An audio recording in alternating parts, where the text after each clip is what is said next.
I am 100% sure आपके घर में एक LIC पॉलिसी जरूर होगी जिसका प्रीमियम आप सालों से भर रहे हो। आपने जब वो पॉलिसी ली आपने सोचा कि मेरे को इन्वेस्टमेंट का फायदा भी मिल जाएगा और इंश्योरेंस की प्रोटेक्शन भी, बट क्या एक्चुअल में ऐसा है?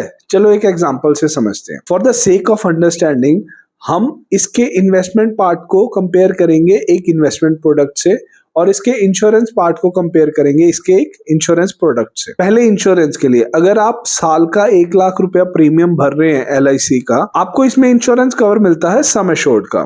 फॉर एग्जाम्पल आप 1 लाख रुपए साल का LIC पॉलिसी का भर रहे हैं तो आपको 20 साल की पॉलिसी पे 20 लाख रुपए का इंश्योरेंस कवर मिलेगा। आई एम 100% श्योर अगर आपका 1 लाख रुपए आप LIC पॉलिसी में डाल रहे हैं तो आपकी 20 लाख में फैमिली लायबिलिटीज तो पूरी नहीं होंगी, तो इसका इंश्योरेंस कवर तो सफिशिएंट नहीं है। अब हम इसका कंपेयर करते हैं इन्वेस्टमेंट पार्ट।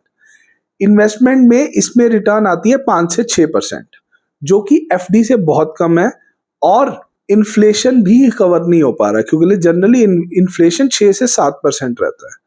तो ना तो हमें रिस्क का प्रोटेक्शन मिला ना हमें इन्वेस्टमेंट का ग्रोथ मिला। तो एक्चुअल में जिन दो पर्पस के लिए आपने इन्वेस्ट किया वो तो सॉल्व हो ही नहीं रहे हैं। तो ऐसा हो क्यों रहा है? क्योंकि आपने इन्वेस्टमेंट एंड इंश्योरेंस को मिक्स कर दिया है। तो अब इसका सॉल्यूशन क्या है? इसका सॉल्यूशन है कि आप इंश्योरेंस के लिए अलग प्रोडक्ट लें और इन्वेस्टमेंट के लिए अलग प्रोडक्ट। इंश्योरेंस के लिए प्लेन टर्म इंश्योरेंस लें जिसका प्रीमियम बहुत कम है और आपको कवरेज 5 to 10x मिल जाएगा, एंड बचे हुए अमाउंट को एक अच्छे पोर्टफोलियो में इन्वेस्ट करें, म्यूचुअल फंड पोर्टफोलियो में जिसमें इक्विटी एंड डेट का प्रॉपर मिक्स हो। तो आप दोनों फायदे एक्चुअल में ले सकते हैं प्रोटेक्शन एंड ग्रोथ का by same investment, just by changing the strategy. तो डोंट मेक मिस्टेक कि आप इन्वेस्टमेंट और इंश्योरेंस को मिक्स करें।